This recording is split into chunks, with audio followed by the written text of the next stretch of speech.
We're staying on the basketball court this week as we welcome 3 guests from the men's basketball team to the show.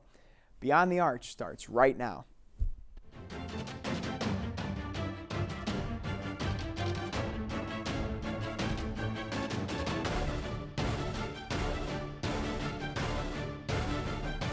This week we're welcoming 3 guests to the show. One of our guests is Tip Swartz. He's a senior from Broomall, Pennsylvania. He attended Cardinal O'Hara. At Marywood, he majors in finance and has proven to be a force on the court. Last season, he led all of Division III with a 94% free throw percentage. He was also named All-CSAC and named Team MVP. He will serve as a team captain this season. Tone Cockrell is another one of our guests tonight. He is a sophomore guard from Upper Marlboro, Maryland. He attended Landon School for high school. At Marywood, he majors in business management. In just his first season last year, he played in all of the Pacers games and averaged over 16 minutes per game. Our last guest is sophomore guard Jack Degroot. He is from Wantage, New Jersey, and attended High Point Regional High School. He also played in every game for the Pacers in his freshman season with just under 16 minutes per game. Before I sit down with them, I go one-on-one with Tip, Tone, and Jack next.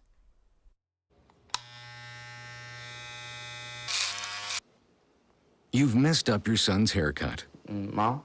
Do you A, try to fix it, Like it never happened. B, work with what you got, or C, show solidarity? Thank you, baby. As a parent, there are no perfect answers. But you don't have to be perfect to be a perfect parent. Thousands of teens in foster care will love you just the same.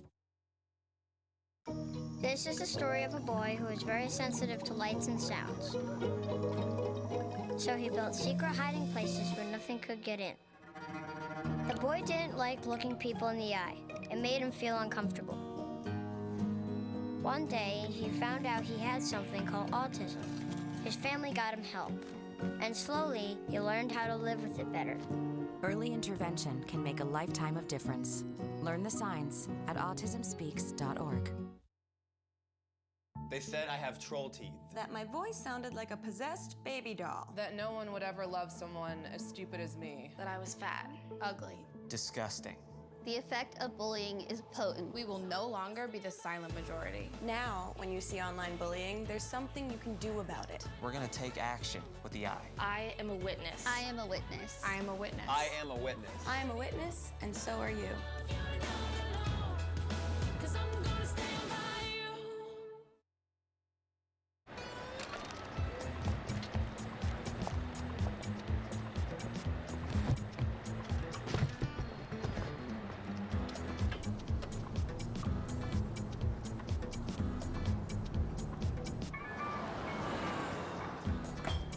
It's a short ride from your neighborhood to your naturehood. To find a neighborhood park or green space near you, visit discovertheforest.org.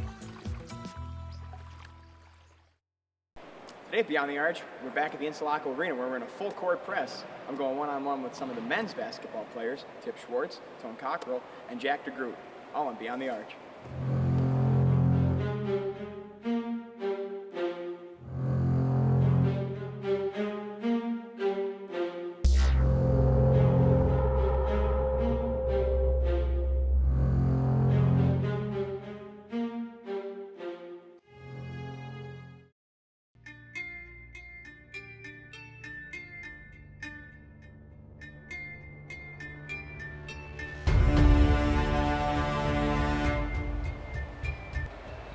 So, we're going to do 3-man shooting. This is a great warm-up drill for us. Consists of 3 people, and it's mainly a bunch of shooting. We're starting close, get our shots warmed up, and then step out further and further, test our range a little bit, and it gets us ready for the start of practice.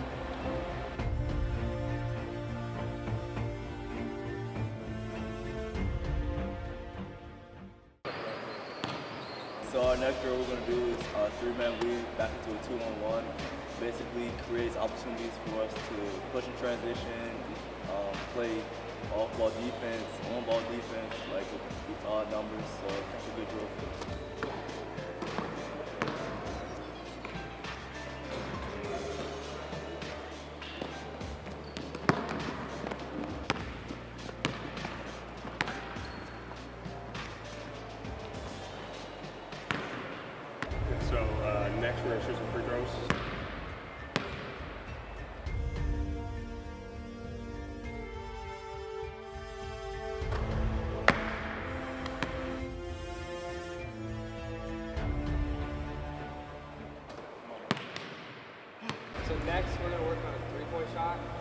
D3, we shoot behind the green line, so we always got to make sure our feet are behind it.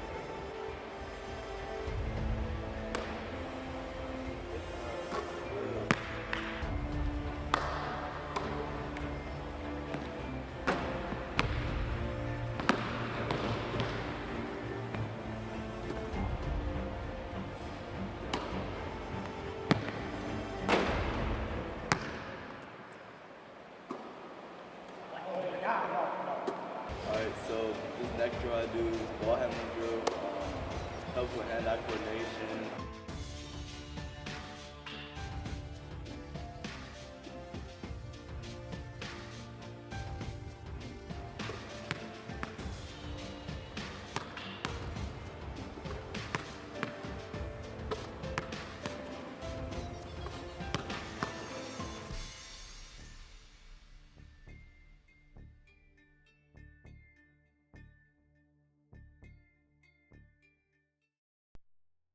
So who's going to do what? I'll pack the dead batteries. Great. I'll only put what I don't need into a duffel bag. Perfect. That's totally unhelpful. No problem. Meanwhile, I will try to comfort everyone by speaking in a calm voice. And who is going to handle supplies? I can forget to do a list for us. Thanks, pal. We couldn't be any less prepared. I'm proud of you guys.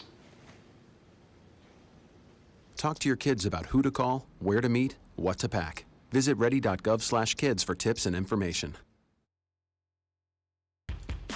Alvin and the Chipmunks want to remind you, bacteria can hide in food and make you ill. Wow. But you can keep bacteria from ruining your day with 4 simple steps. Clean. I'm waiting for the rinse cycle. Separate. Cook. And chill. We chipmunks are notoriously tidy. Check your steps. The road trip to food safety starts at foodsafety.gov.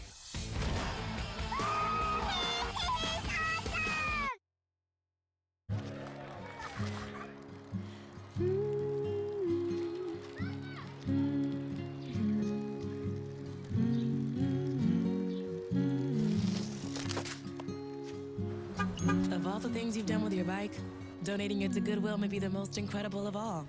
Your donations help fund job placement and training for people in your community, which means your stuff can be more powerful than you think. Goodwill. Donate stuff, create jobs. There are 16 million children struggling with hunger in America. That's 1 in 5 daughters, sons, neighbors, and classmates who don't know where their next meal is coming from. Yet billions of pounds of good food go to waste every year. It's time we do something about it. Feeding America is a nationwide network of food banks that helps provide meals to millions of kids and families in need. Visit feedingamerica.org to help them feed even more. Together, we can solve hunger. Together, we're feeding America. Welcome back to the show. I'm pleased to be joined by Tone Cockrell, Jack Degroot, and Tip Swartz. Guys, thanks a lot for being here tonight. So, the first question we always ask is, how did you guys find your way to Marywood? I'm sure everybody has a little bit of a different story. So, Tone, we'll start with you. How'd you find your way to Marywood? Yeah, so it was an interesting story for me. Basically, I played as an unsigned senior, summer session of AAU. Didn't really know where I wanted to go. Maybe had a couple of looks on JUCO, a couple other D3 Division III schools, but Enrico Mastriani came down to New Jersey, saw me at a tournament, came back up to Philly, saw me at a tournament, and then with about 2-3 weeks left until school started, I applied, and here I am. We're glad you made it here. Yeah. So, Jack? So mine's a bit of a different kind of story, a little bit unique. So it was my senior year. I had a bunch of D3 colleges looking at me. Marywood was not one of them until December. A coach from my area, his daughter went here, and he's always came to my games and suggested, hey, you should really look at Marywood. It's a great school, great academics. I'll call the coach for you. One thing led to another. He called Coach Mastriani, and as you can see, I'm here, so it worked out pretty well. I'd say so. Tip? Pretty similar to both of these guys. It was actually mid-junior year. The previous coaches at Marywood were actually here. They reached out, started recruiting me along with some other Division III schools, and I committed right at the end of my senior season. So now you guys all have different majors too. I mean, some of them tie into each other, but okay, I guess we can start with Tip this time. So we're going up this way this time. But How do you like your major? Do you enjoy it, and do you think it ties in at all to, or I guess how does it tie into your life on the court? Yeah, I enjoy my major. I'm kind of a numbers guy, so finance was the right route for me. Kind of following my brother's steps. He's in the finance field. On the court, doesn't really correlate too much with numbers, but yeah, that's about it. Jack? So being a double major in math and finance, like Tip, both number guys. Finance not really, applies to basketball, but you could say math does. You could say I could take the arc length of our shots and see what projection we need to make them. So is that how you break it down when you're shooting? Oh, of course. Yeah, you always got to calculate it. And finance ties in a little bit, right? Because if you're money. Oh yeah. If you're money, then that's pure finance cash. right there. There you go. Tone? So originally I wanted to be a sports management major, but they didn't have that at the school, so I chose business management. And I want to be a coach one day, so I felt as though I could take a similar route, like not using sports management but using business management, like tie it back to the court some way, get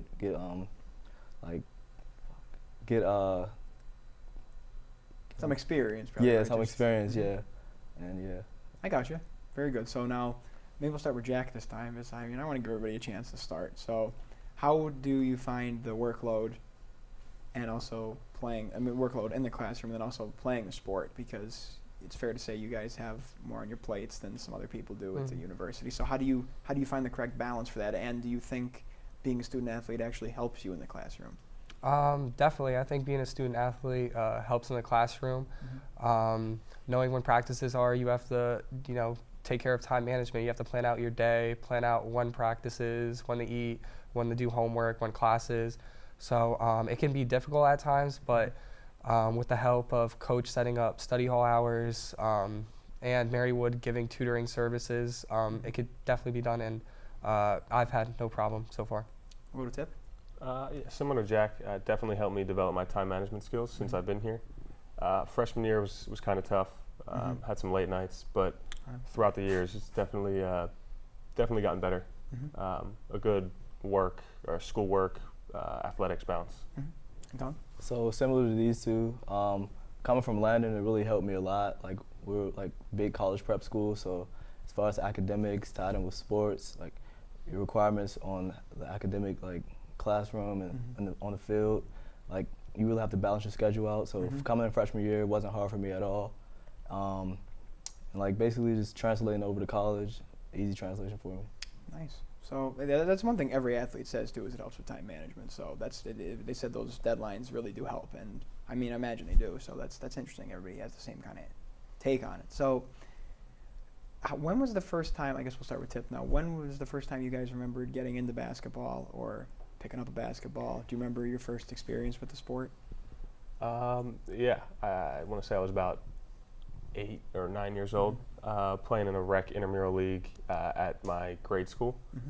And growing up, I played a number of sports, but it was really when I got to high school when I really fell in love with basketball.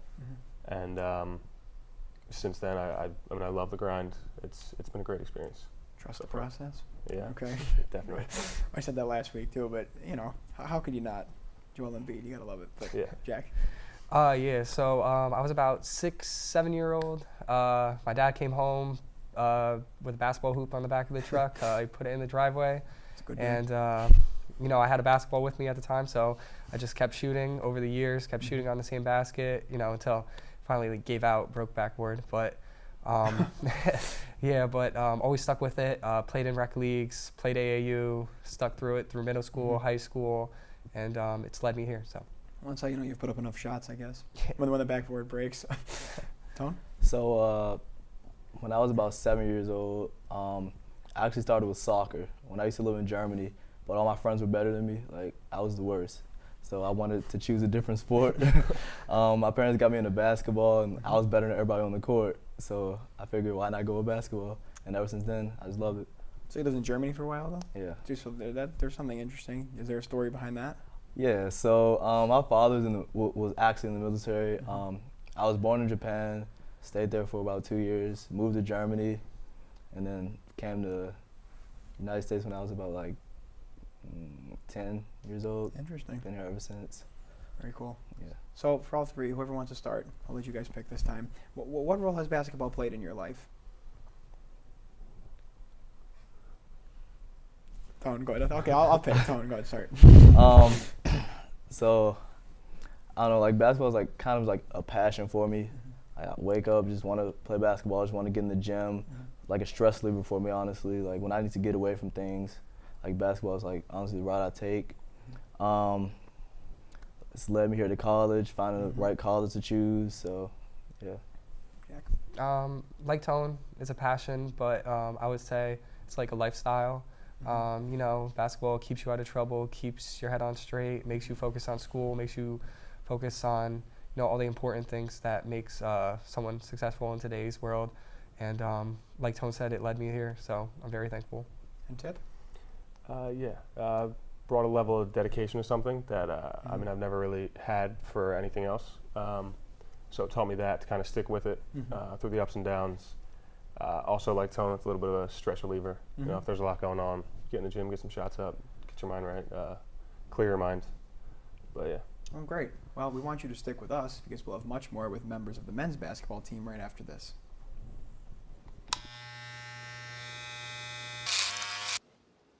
You've messed up your son's haircut. Mom? Do you A, try to fix it? Like it never happened. B, work with what you got? Or C, show solidarity?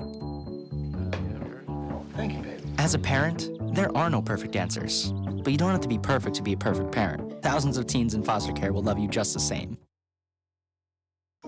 This is the story of a boy who is very sensitive to lights and sounds. So he built secret hiding places where nothing could get in. The boy didn't like looking people in the eye. It made him feel uncomfortable. One day, he found out he had something called autism. His family got him help, and slowly, he learned how to live with it better. Early intervention can make a lifetime of difference. Learn the signs at autismspeaks.org. They said I have troll teeth. That my voice sounded like a possessed baby doll. That no one would ever love someone as stupid as me. That I was fat, ugly. Disgusting. The effect of bullying is potent. We will no longer be the silent majority. Now, when you see online bullying, there's something you can do about it. We're gonna take action with the I. I am a witness. I am a witness. I am a witness. I am a witness. I am a witness, and so are you.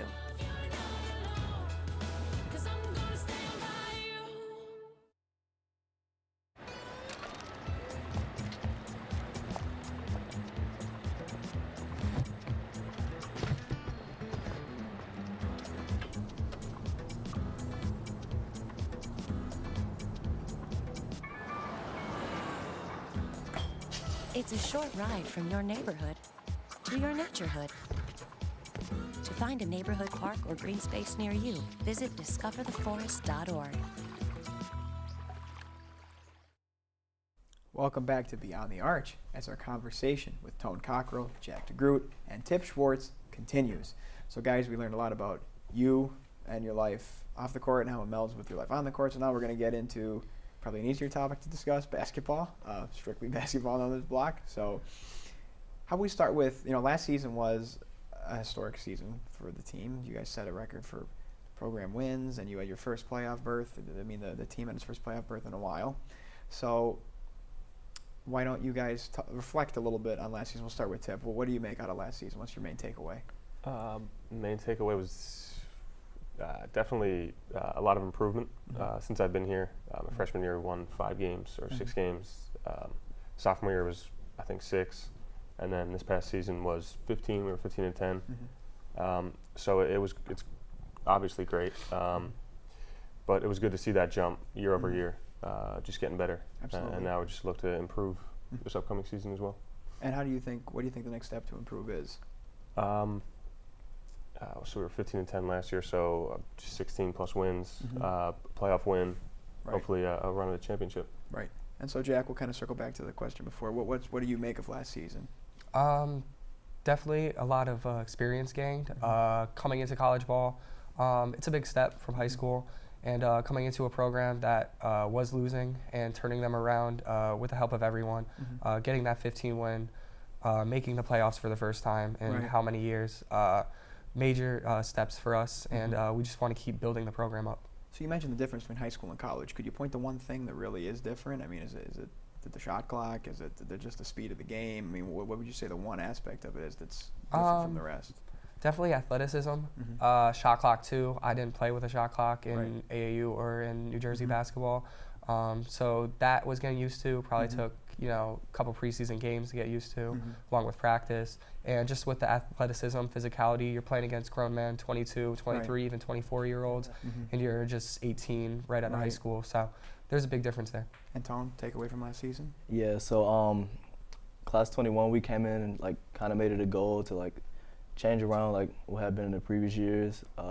We knew that we had a mission, we wanted to complete it. Getting 15 wins was huge for us. We didn't want it for ourselves, really. Wanted it for the captains and the seniors and the ones that had been through the struggles. So when we did that, it was a great excitement for them, not mainly for us. Do you guys have a personal goal for this season? I mean, either for yourselves or for the team? I guess we could start with Jack. Personal goal, really just win, do the best that I can to help the team, whether it's scoring, rebounding, playing defense, doing whatever I can just to help the team win and get a playoff win this year. Right. Tip? Yeah, I'd say the common goal with this team, especially this year, is a championship. We've kind of been building towards that, and I think we do have the pieces in place this year to do it. So it should be an exciting season. And Tom? Yeah, I definitely think a championship as well. With the pieces that we added this year, we just got better basically from last year, and I think we have the pieces to do it. So well, let me start here, I guess, before we get there. New conference. So there are some similar foes, obviously. There are a few new opponents. When I talk to, Dr. Gunning or to people or coaches or anyone, it seems the one takeaway is that this is going to be a more competitive conference. Every game is going to mean a little bit more than in the CSAC. So is there a different mindset going into these games, knowing there might not be any sort of freebies? I mean, nothing's ever guaranteed, but how do you look at these games knowing that every game might be a must-win? Tone, how do you look at it differently? Well, based off last year, we prepare the same way every single game, regardless if it's a playoff game, exhibition. We go into it with the same focus, same mindset. So, basically, the same teams that we seen last year, same teams we seen this year. We'll go into the games same mindset and just try to get the W. Jack? It's going to be a battle. No matter who you're playing, I believe that you approach it the same way, like Tone said. Whether it is freebie, like you said, it doesn't matter. You have to bring your best every single game. And if it's the top of the conference, one of those teams, you got to go in thinking you could win, and it's going to be a battle, like I said. Tip? Yeah, like you said, there is a level of importance. There's only 7 teams this year. I believe 6 still make the playoffs, but there's still those top dogs: Newman, Gwinnett, Cabrini. So, like they both said, same mindset, same goal each game, but there is also that added pressure, you could say. What do you feel on the court is one thing that you need to do to win games? Is there a certain area of your team play you need to maximize, or is there one thing you look to that say, we're real good at this and we know this is going to carry us to some victories? Tip? I'd say defensively, kind of a one-and-done mentality. So they get a shot off, we hit the defensive glass hard. So secure rebound, look to go in transition. It's definitely a key this year. Jack? Offensively, we're going to be pretty well set. Bring back returners that know how to score, know how to play, a lot of playmakers. Like Tip said, we got to lock up on defense, one and done. Got to make sure that we keep the opponent under us in the box score. Right. And Tom? I think it's important for us to utilize our transition game this year. Right. We all know we can score on half court. We have one of the best bigs in the nation with Jeremy, a D3 basketball player. So, but as long as we try to score in transition this year, I think that will take us to the next level. So, will we see more of a half-court offense, do you think? I mean, you don't have, without giving too much away, but do you think we'll see more of a half-court offense going through sets, or are you guys going to look to get out and run a little bit more, maybe spread the floor, or are you going to try to work those bigs? Will it be a balance? Jack, what do you think? I think you'll see a bit of everything, depending who's out on the floor. We're going to run our half court. We're going to want to run. And it all depends on who's out on the court, what coach wants. But definitely you'll see a mix of both of running up and down and half court sets. And Tom? So I guess it kind of depends the game that we play, the opponent that we face. Right. If we play a smaller opponent, we have a 6'8" on our team, so make an emphasis to touch the post. Right. So half court game. If we have a team that's kind of bigger than us, then we need to run them, make them tired. And Tip? Yeah, I think we're going to play a little faster than you usually see Marywood play at, but kind of opportunistic. So if we see an opportunity to push it in transition, it'll be there. But if not, we can always back it out, run a set. So we have a good balance of both. Well, guys, thanks very much for joining me here tonight. I think it sounds like we have an exciting season in store. So stick around, and I'll tell you what you can expect next week on Beyond the Arch. So who's going to do what? I'll pack the dead batteries. Great. I'll only put what I don't need into a duffel bag. Perfect. That's totally unhelpful. No problem. Meanwhile, I will try to comfort everyone by speaking in a calm voice. And who is going to handle supplies? I can forget to do a list for us. Thanks, pal. We couldn't be any less prepared. I'm proud of you guys. Talk to your kids about who to call, where to meet, what to pack. Visit ready.gov/kids for tips and information. Alvin and the Chipmunks want to remind you, bacteria can hide in food and make you ill. Wow. But you can keep bacteria from ruining your day with 4 simple steps. Clean. I'm waiting for the rinse cycle. Separate. Cook. And chill. We chipmunks are notoriously tight. Check your steps. The road trip to food safety starts at foodsafety.gov.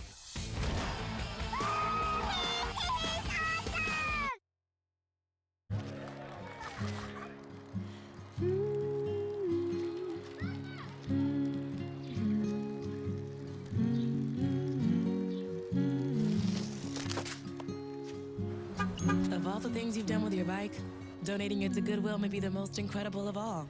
Your donations help fund job placement and training for people in your community, which means your stuff can be more powerful than you think. Goodwill. Donate stuff, create jobs. There are 16 million children struggling with hunger in America. That's 1 in 5 daughters, sons, neighbors, and classmates who don't know where their next meal is coming from. Yet billions of pounds of good food go to waste every year. It's time we do something about it. Feeding America is a nationwide network of food banks that helps provide meals to millions of kids and families in need. Visit feedingamerica.org to help them feed even more. Together, we can solve hunger. Together, we're feeding America. I'd like to thank Tone, Jack, and Tip for coming on the show tonight, and would like to wish them a healthy and successful season. Season 3 of Beyond the Arch is winding down, as we only have 2 episodes remaining. You won't want to miss the conclusion of Season 3. Until then, head over and subscribe to TV-Marywood's official YouTube page to watch full episodes of the show. Be sure to follow TV-Marywood on Twitter and like us on Facebook. Until next time, always remember to look past the jersey and beyond the arch. From everyone at TV-Marywood, have a great night.